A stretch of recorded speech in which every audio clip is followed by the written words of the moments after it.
COVID had the effect of letting people work at home. So now people that are saying, come back to work, come into your offices, and a lot of employees are saying, I'd rather work at home. So people are begging them to come in 2 days, 3 days a week.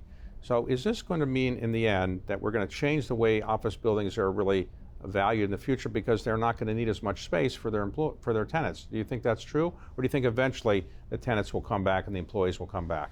First of all, the work from home phenomenon is a US phenomenon. If you go to England or Germany, and we have some investments offshore, and I was just looking at rents are up and vacancy rates in the top German property markets, Berlin, Frankfurt, Munich, Hamburg, are less than 5%.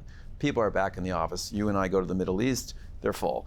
We have offices in Asia, they're full. So this is a US situation. In the US, you have two markets. You have the really nice buildings that are ESG compliant, that are lovely, like the one we're sitting in. This place is buzzing, and they're back. Like, it's a fun place to be. And if you're in a building with lots of cubicles and it's dark and there's no life and love, so nice buildings, even in a city as currently destitute as San Francisco from an office market perspective, the best buildings are still leased.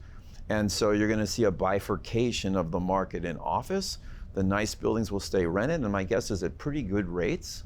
And the B and C stuff is going to be maybe fields of grain or something. It'll be very pretty. We'll have all these little mid-block parks in New York City because there won't be anything else to do with those buildings.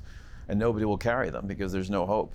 Some of the cities that have issues on commuting, like New York or LA downtown, San Francisco, the CBD, that are difficult to commute to, that's where the pressure's so hard from workers saying, I don't want to drive into the city an hour and a half and drive home an hour and a half every day.